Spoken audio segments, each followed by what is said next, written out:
น้อยแสนน่ารักผมเจออะไรอันนี้เป็นเกม Animal Jam นะขอต้อนรับทุกคนเข้าสู่เกม Animal Jam ครับในเรื่องใช่ไหมมันสามารถทำอะไรได้หลายอย่างแล้วก็ทำอะไรได้บ้างก็ทำอะไรได้บ้างเหรอไหนก็ส่งสติกเกอร์ไปหากันก็ได้เลยนะเดี๋ยวฉันขอไปอันนี้ก่อนโอเคครับจบจับเลยเห็นไหมเป็นอะไรล่ะไม่ใช่มันเด้งเหรอมันไม่ได้เด้งแต่คอยชอบเด้งตลอดเลยเด้งออกใช่ไหมเด้งออกแบบปุ๊บเอาเลือกไอ้ดีอย่าเพิ่งกดไปรู้ว่านั้นเลือกดีข้างบนนี้นี่แล้วที่บอกแล้วข้างบนนี้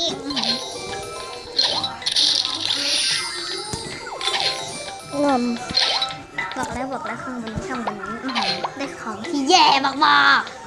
ๆไม่ดีเลยโอ้ยอยา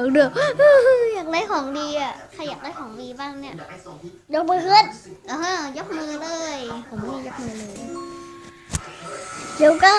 เข้าไปดูที่โฟลเดอร์รับก่อนโฟลเดอร์รับบ้านดินั่นไม่ใช่โฟลเดอร์นี่มันเกมนี่ไงต่างๆนะมีแมปต่างๆอย่าพูดตามอะไรคนมีแมปต่างๆก็จะมีพวกเข้าไปน้ำแข็งมีป่าเดี๋ยวฉันขอทำกาแฟจะทำกาแฟก็ได้ทำ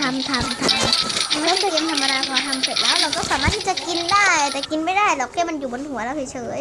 ๆแต่ว่าแล้วมันก็จะกินแล้วมันไม่แพงมันไม่มีค่าคิดเงินแล้วก็เอาจานแต่ฉันว่าจะเอาถ้วยนี้นะเอาถ้วยฟรีไหนก็ได้แบบไหนก็ได้พี่ยมมาเอาถ้วยน่าจะเอาถ้วยสีน้ำตาลนะไม่ล่ะนี่ชอบไหมล่ะเอานะน่าคิดไม่ทันเช่นเอาอะไรดีเอานี้กาแฟโอ้โหน่ากินมากเอาอันนั้นเหรอไม่เอาไม่ใช่อันนี้นี่เหรอใช่นี่น่ากินมากเลยใช่ไหมล่ะทุกคนก็สามารถทำได้ถ้ามาใน Animal Jam แล้วกดเข้าไปมันจะเข้าหลังนี้ไม่ได้เรียกว่าเขาเรียกว่าแคมป์อะตอนแรกโคตรเล็กตอนนี้โคตรใหญ่เลยแล้วเขาเรียกว่าอะไรนะเต็นท์ใช่เต็นท์แล้วจะคนมาถ่ายรูปด้วยกันมากถ่ายรูปแชะหันหลังใส่กันดูเหมือนไม่ใช่ถ่ายรูปเลยนะครับเนี่ยคุณว่าเชฟเค้กไหมคืออัลบั้มนี้มีรูปอะไรบ้างมีรูปเดียวเพิ่งได้ขายใช่ไหมเนี่ยส่งสติกเกอร์ดิแล้วไปก่อนละถ้าออกประตูก็ใช้นิ้วลากเดินออกประตูไปเลยเปล่าไม่ใช่เดินลากแล้วก็วิ่งไปตรงประตูนะเดี๋ยวฉันขอไม่ใช่ไปตรงไหนเจ้าปลาฉลามหมดแล้วว่าจะวักปลาฉลามเดี๋ยวบ้าข้างสิอะไรเล่นเกมอะไรล่ะฉันคิดยังฉันก็จะมาเล่นเกมโหลดปลากันโหลดฉันเลยเหรอไม่เอานะพูดดีหน่อยดีน่ารักมากวันนี้ก็จะมาวันนี้ผมก็จะมาจับปลากันนี่คือเม่นนะเป็นเม่นแมงกะพรุนไม่ใช่แมงกะพรุนตัวนี้ปลากระเบนแมงกะพรุนแล้วก็ปลากระเบนจับแมงกะพรุนด้วยมันคือตัวอะไรเมื่อกี้เขาเรียกว่าอะไรนะลืมละไม่เป็นไรจับปลากระเบนตัวนี้น่ารักดีก็จะจับดู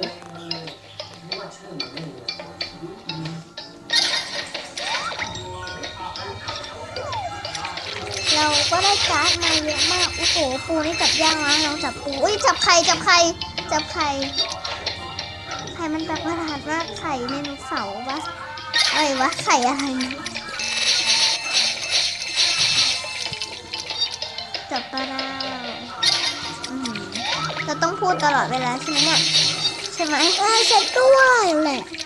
ผมก็ว่าตอนนี้ผมเจอสาหร่ายเป็นที่เรียบร้อยสาหร่ายไหนนี่ใช่ไหมเนี่ยนี่ จับสาหร่ายจับอะไรอ่ะ ผมจับสลายอ่ะ ไม่ใช่สาหร่ายนะจับปูดิปูจับยากใช่ไหม ผู้มันมุด โอ้จับเร็ว ผมก็จะมาจับ ทะเล นี่ แล้วถ้าเราสะสมหมดแล้วเราก็จะถ้าเราสะสมแบบหลายๆสีอ่ะไม่หลายๆสีเราก็จะได้เงินแบบยิ่งมีสิทธิ์ที่จะได้ละก็คือได้เงินเยอะอ่ะ โอ้ย ที่เราได้ปลากระเบนแบบอื่นบ้างก็ได้นะเม่นหาเม่นต่ออีกตัวสุดท้ายเราก็จะได้เงินเยอะๆแล้วถ้ามีเกมสนุกให้เล่นเยอะเลยนะก็ลองไปเล่นกันได้เลยสนุกมากจริงๆเนาะมันก็ได้แบบนะแคนดี้พวกนี้ก็คือเงินนะจริงๆแล้วมันก็คือเงินจับปลากระเบนว้ายมันวิ่งเร็วมากเลยว้ายทำไมมันวิ่งเร็วจังเลยเนี่ยเข้าใจครับนี่โอ้โหสวยสีสันสวยงามจับไข่รู้สึกว่าโอเคจะพูดบ้างดิ วันนี้ผมก็จับไข่ได้แล้ว แต่เขาปรับจากระเบนสักตัวแม่ ไม่ใช่จากระเบนปลากระเบน ปลากระเบนด้วย ว้ายปลากระเบน กำลังน่ารักเชียว ว้ายปลากระเบนสีสันสวยมากเลยนะจีเห็นไหม ไม่ได้แต่มันว่าน้ำเลยว่า โอ้โหจับไม่ได้มาขอลองบ้าง กันแล้วอ่ะพี่แยมพี่ไม่มีสมาธิโอ้นี่ไงตัวนี้ตัวใหม่ก็ได้ตัวใหม่โอ้ย ชุดนี้ยังไม่ให้กินโอ้โหเราสะสมครบแล้วนะปลากระเบนทั้งหลายต่อไปเหลือ นี่ เม่น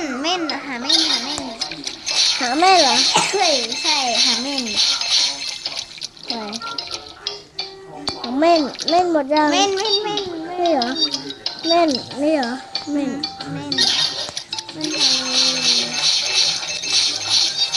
กูจับไม่ได้สักตัวเลย มันมุดหนีอ่ะนี่ คือ แม่ เวลาเราจับเราต้องจับนิ่งให้ที่สุดจับนิ่งให้สุดห้ามเอามือขยับด้านนั้นเลื่อนไม่ได้เว้ย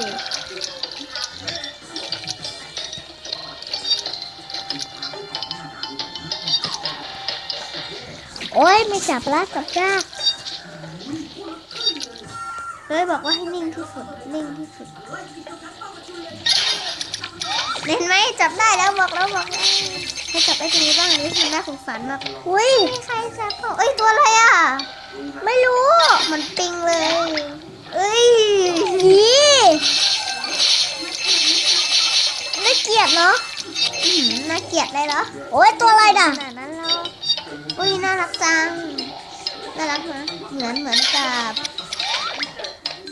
ว่าแล้วมันเป็นสายพันธุ์เดียวกันนี่วะเอาแค่นี้ก่อนดีไหมเราได้รับของรางวัลก่อนได้รับของรางวัลนะครับรับได้แล้วเราสะสมครบแล้วเราก็ได้รางวัลได้ตุ๊กตาปลากระเบนมาด้วยสมมติถ้าสะสมถ้าจับได้อะไรแบบครบอัลบั้มหมดแล้วนี่ไงมันยังเหลืออีกสมมติถ้าจับให้ปูหินสวนให้ครบพวกเนี้ยให้ครบ ก็ได้ปูสวน ก็ไม่ใช่ก็จะได้ตุ๊กตา โอ้ ไม่ใช่ก็จะได้ไม่ใช่ตุ๊กตาก็จะได้แบบของขวัญน่ะของขวัญเปิดมาอะไรก็ไม่รู้จะให้ครบนะคะ เอาปู จับปูก่อนได้เหรอ ปูได้กี่ตัวละ ไม่รู้ค่อยๆจับไปอย่าเพิ่งดูสิเพิ่งจับได้แค่3 ตัวเองอีก3 ตัวหาปูไม่เจอนะทำไมหาให้เจอสิ ไป ทำไมมันค้างอ่ะ